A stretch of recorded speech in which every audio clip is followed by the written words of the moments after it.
Xin chào các bạn đã đến với MG Vlog của mình. Thì hôm nay chính là chuyên mục Makeup Madness. Hôm nay mình sẽ hướng dẫn các bạn cách makeup ở nhà.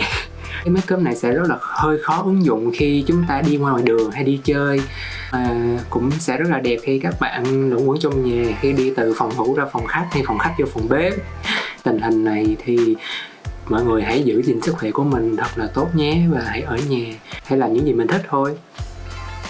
Tiên là chúng ta hãy cứu rỗi cái gương mặt này cái đã. Kem lót mình mới mua của nội địa Trung Quốc, chất lượng sẽ như thế nào, nhưng mình nghe con bạn mình nói là được review khá là tốt.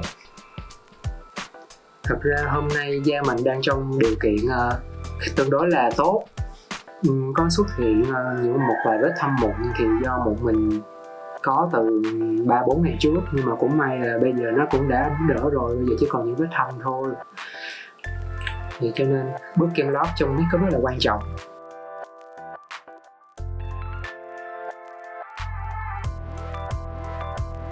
Chúng ta dùng kem lót là đối với những làn da nhiều khuyết điểm như là làn da của mình thì kem lót đóng vai trò rất là quan trọng trong việc tạo nên một cái bước nền.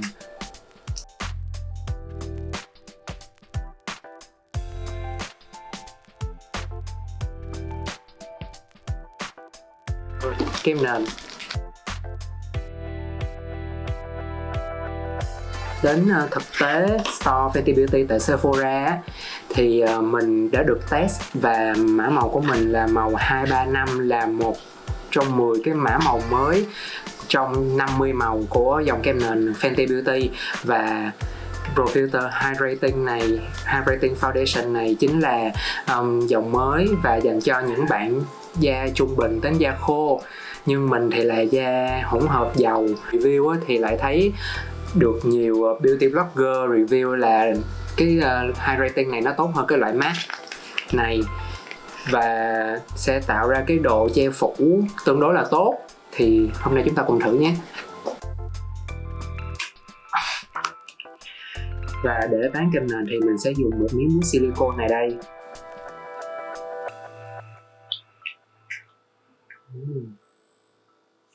Như các bạn có thể thấy chất kim.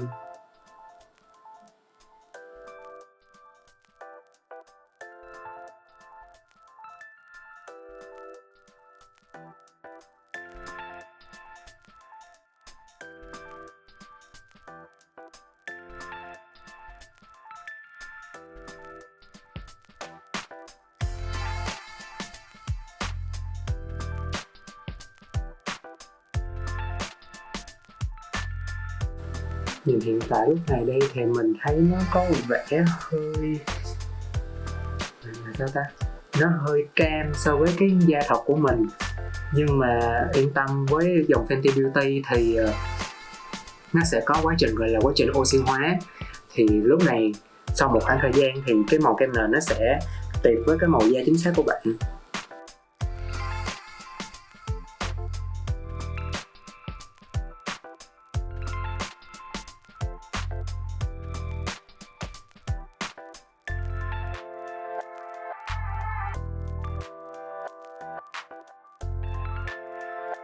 Mình sẽ dùng một chút cho phần cổ.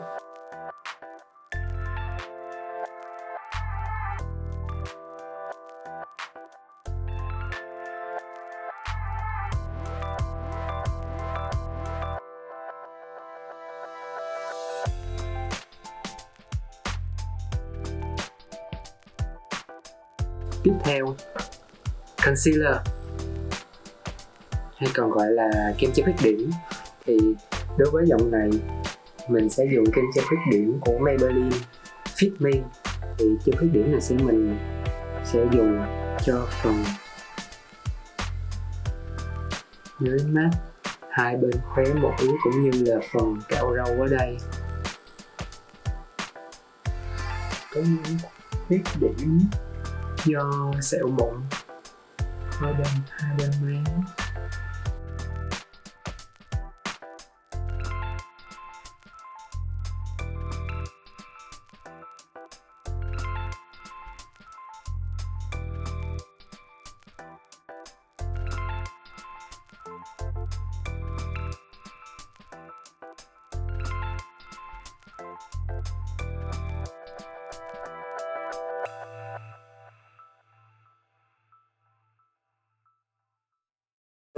Tạo khối, đây cũng là một hãng nội địa chung. Cái tạo khối tương đối sẽ dùng những màu không biết là mình nên dùng màu gì nhỉ. Được không? Với hai màu này thì chắc mình sẽ dùng màu trên đây để tạo khối.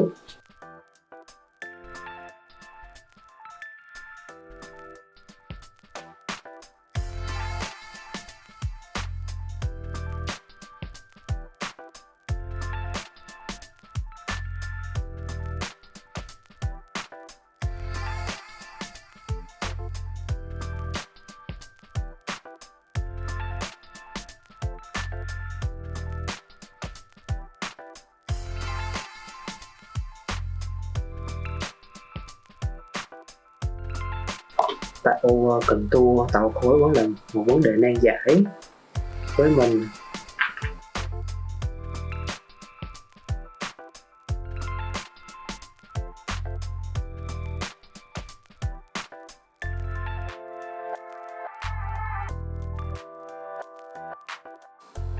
Kế tiếp đó chính là chân mày.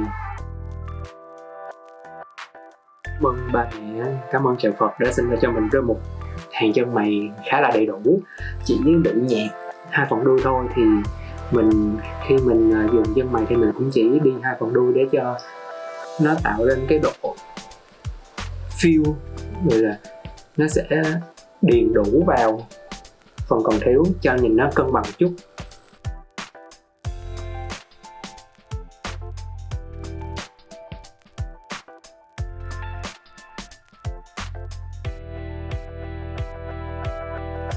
Chân mày bên trái của mình thì nó hơi bị mất cân đối so với chân mày bên phải, nhưng mà mình thì sẽ không vẽ hay đụng gì vào chân mày đâu.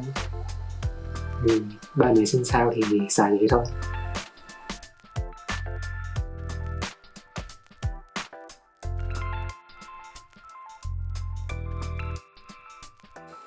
Next, như các bạn thấy, mình chuẩn bị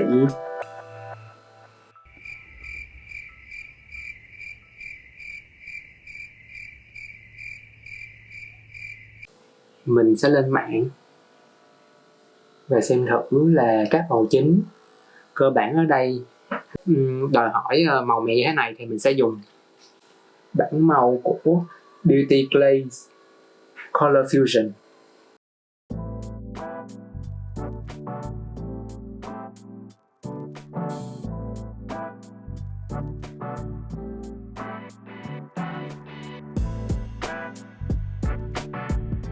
Và tiếp theo mình sẽ sử dụng vàng này, hồng này và xanh này để tạo ra để đánh trên cái phần mi mắt trên thôi. Mình sẽ không đánh hết cái bầu mắt, mà mình sẽ chỉ đánh cái phần mi mắt trên này thôi, tạo ra một đường chuyển màu từ xanh, hồng, vàng, hồng và xanh.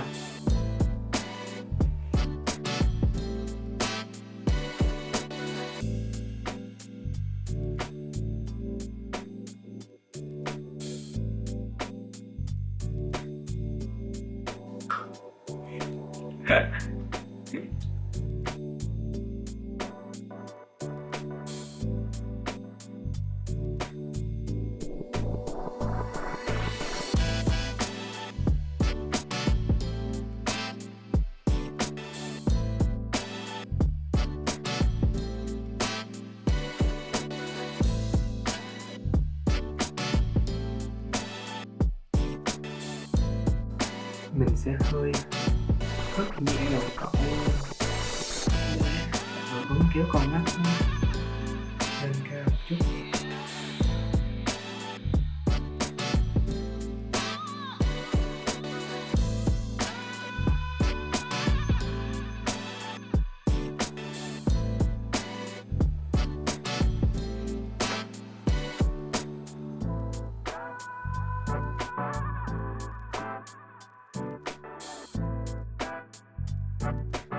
Mình sẽ dùng màu hồng để làm màu trung gian để blend giữa màu vàng và màu xanh. Chúng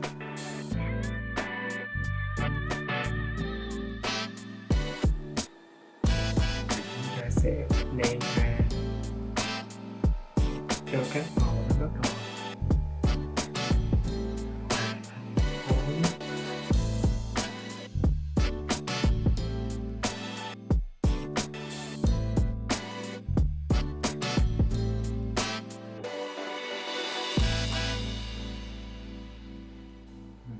sẽ dùng một vài màu metallic đánh hốc mắt.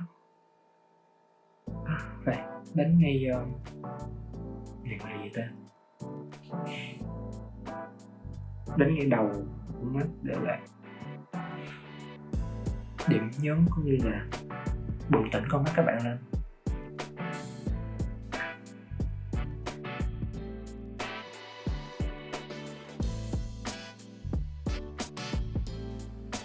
Mình sẽ dùng màu tím ban đầu lúc nãy để đánh ở bên dưới.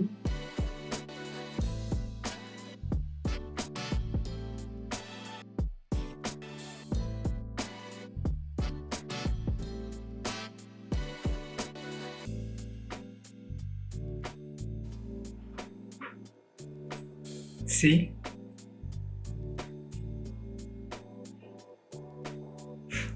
và mọi thứ đã bắt đầu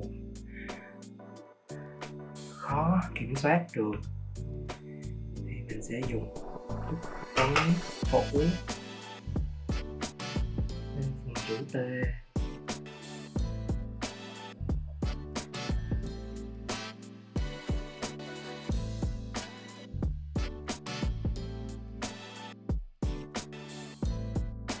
Next chúng ta sẽ tới má hồng.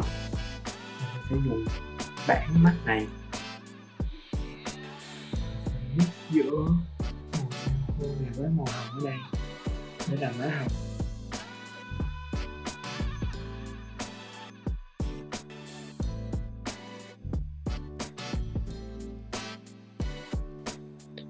Ở đây mình sẽ dùng một cái cọ to và tán màu má hồng này lên đến tận thái dương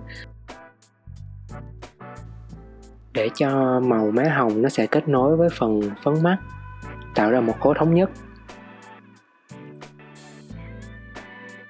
Và chúng ta sẽ đắp lên trên đó là phần highlight để tạo độ căng bóng cũng như là độ nổi cho phần gò má của chúng ta.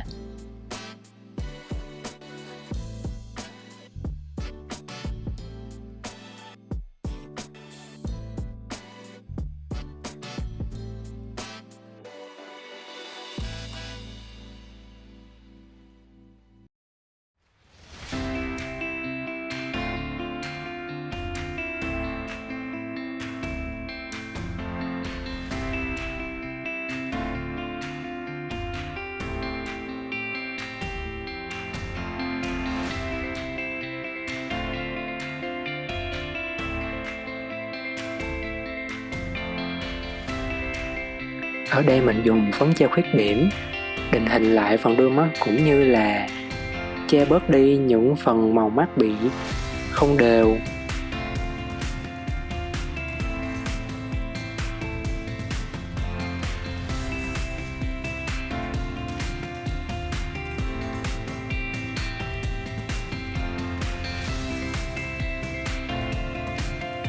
Mình sẽ tăng hiệu ứng lên một chút nhờ vào highlight lại phần sống mũi cũng như phần gò má để tăng độ căng bóng cho layout makeup này.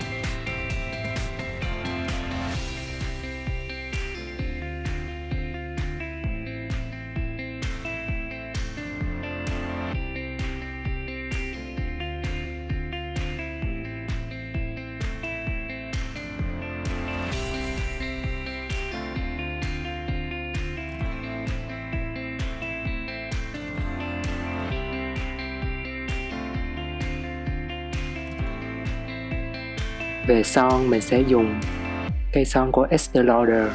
Đây là một cây son mà nhỏ bạn mình cho bởi vì nó không hợp với màu hồng đất. Mình lại khá thích màu này bởi vì nó lên màu môi của mình rất là tự nhiên.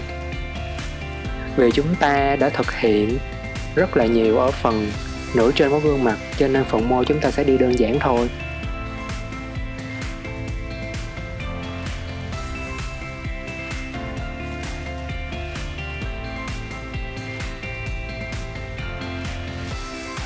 Vậy là chúng ta đã xong tất cả những gì cần làm rồi đó. Sau khi đính thêm vài phụ kiện lấp lánh, cũng như thêm 2 đường eyeliner màu trắng ở trên phần bọng mắt của mình, thì đây chính là final look của layout makeup lần này. Đối với mình, Makeup is fun. Và chỉ có chính bản thân bạn mới có thể tìm được mối liên kết của mình đối với makeup. Bản thân mình vốn dĩ là một người rất là yêu thích nghệ thuật, cũng như là yêu thích màu sắc. Và đó chính là con đường dẫn mình đến với makeup. Biết đâu được trong video lần này các bạn sẽ tìm được một ý tưởng nào đó cho makeup riêng của bản thân mình. Cảm ơn các bạn đã theo dõi và hãy ủng hộ mình trong tương lai nhé. Bye bye!